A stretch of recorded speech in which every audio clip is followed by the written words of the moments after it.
What's going on, guys, and welcome to today's video. And today we are taking care of a massive issue with my free Mercedes S500.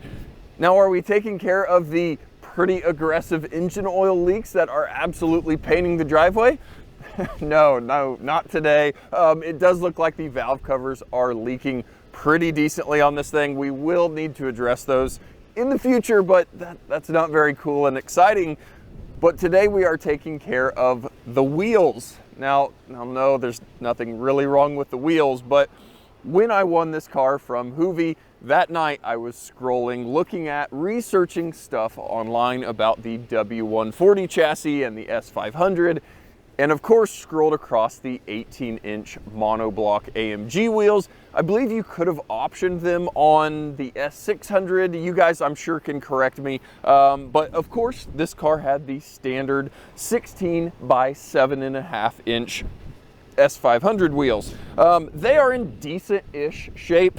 They are the clear coat. There's some corrosion, some peeling kind of near the center cap. I can kind of walk around and show you guys, but for the most part, they are a 250,000-mile set of wheels. The other kind of larger issue is the tires. They're all 2011, 2012 date code on these Michelin Primacy tires. And yes, they have a little bit of weather cracking, but the big issue is the flat spots. This thing sat, I believe, in Mississippi for an extended amount of time, and I think those things probably were low, sat in the same spot for years and years and developed flat spots. Aired them up, drove them. It's gotten considerably better, but we'll go out and drive on the way to the shop and I'll show you kind of what I'm talking about. There's just a little bit of shimmy at slower speeds rolling up to higher speeds. I have a good feeling it is the tires. It just feels it. You can feel it in the steering wheel, so that's my best educated guess. So instead of just getting tires for the less cool 16-inch wheels, I had to find some monoblocks for this thing. So guys, don't mind the absolute dirt all over this thing. Maybe the camera hides it, but it is absolutely filthy since it does have to live outside until the new house is finished. But here's what I'm talking about. On those factory 16s, there's just some clear coat kind of corrosion or peeling. Again, here's near the center cap. You can just see they aren't perfect, but again, they are not trashed by any means. But here is the business here. 18-inch monoblock wheels. These are the later, slightly later Aero 2 wheels. I believe these came on in like 99, 2000 for these later Aero 2s. The windows are just a teeny bit bigger than the Aero 1 wheels, which would have been correct on this car. But those Aero 1 wheels are absolutely unobtainable. Nowhere, you cannot find them for anything. So these Aero 2s, again, slightly different, but they will be completely fine. Now, I did order the factory for at least this year fitment. So 18 by 8.5 front and rear. These are factory wheels. These are just fronts off of a later car. Some of the later ones had a staggered fitment with a 8.5 front and a 9.5 rear, but I just wanted kind of a factory OEM for this year fitment. So that's why we're at an 18 by 8.5. And then for tires, we've got just some Kumo all season. Nothing cool, nothing exciting, but I wanted a decent all season grand touring tire for this thing. High tread wear, asymmetric design. It will be completely fine for this thing, but we are in a 255/45 ZR18. So we should have decent tire on the ground and it should be fresh and new. It's a 22 date coated tire instead of a 2011 date coated tire. So yeah, let's head to the shop. Let's get these things thrown on and let's see how massively this changes the appearance of this S500.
All right, we've got the wheels bolted on, mounted, balanced, we've done all the things, and now we're finally ready to see the final product here.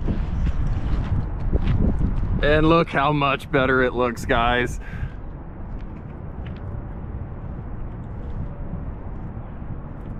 And even with the, you know, the factory fitment here, the fronts are very, very flush. The rears set in just a little bit, and we could kind of clear that up with a little bit of a spacer. I don't know, I'll drive it for a while and see if it bothers me enough, but like I said, we could throw a little 10 mil spacer here in the back, bump those out to flush those out just a little bit more, because honestly the fronts are pretty darn flush as it is.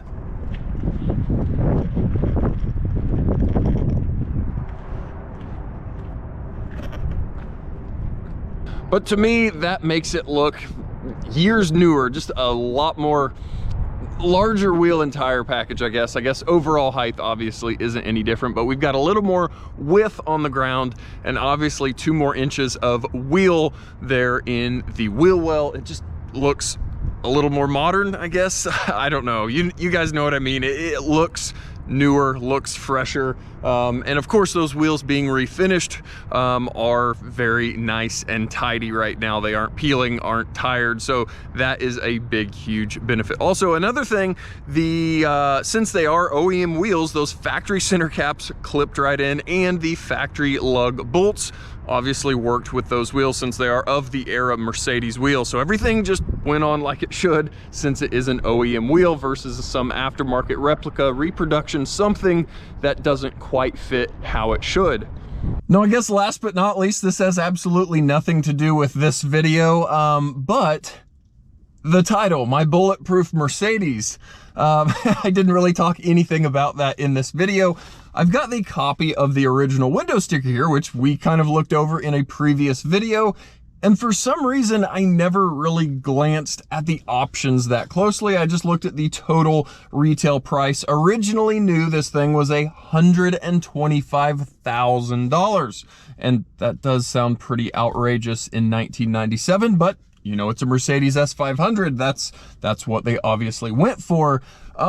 But yeah, the other day, for whatever reason, it dawned on me to look at the window sticker again, and I was looking through the options here, and one option at the very bottom of the list was for a S-Guard Alpine Armor. And that single option is $28,000 on a car with a starting price of $87,000. And I had honestly absolutely no idea what S-Guard Alpine Armor was. Little bit of research on YouTube and found the company alpinearmorco.com, which is apparently still in business and doing active retrofits or OEM fitments for vehicles for bulletproof glass. So this car apparently is bulletproof. I can throw a link down to one of their little short videos showing old W140 Mercedes getting shot at with a M4 rifle. And yeah, it does not go through the glass. Now, I am having a lot of trouble finding any more information on that package. Was there anything additional other than the glass that was replaced, or is there any armoring in the door? You know, is there lead or plate in the doors to prevent bullets from getting into the cabin? I have no idea, but I'm hopeful that you guys might know, again, what all was included with that package, and you know, what all is different from a non-Alpine Armor W140 Mercedes. So kind of cool that almost, you know, that just adds something to the car, that somebody went through the effort to order a $28,000 bulletproofing option on this specific car. Like I said, window sticker right here in hand. The VIN number matches the car. So yeah, I assume it's all there. These window panes, when they were tinted, you know, you could look down at the side profile and they were massively, massively thick. So I assume at least the glass is there. Like I said, watch that video down in the description.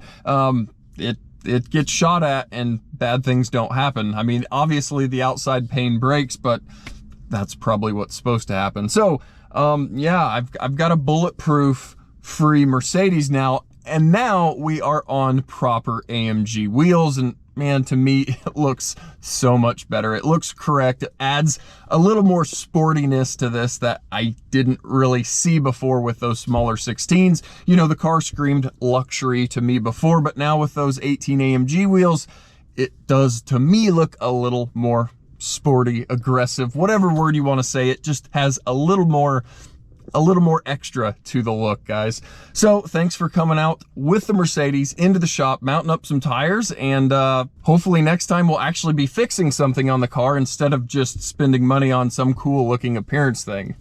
So guys, thanks as always for watching, and we'll catch you guys next time.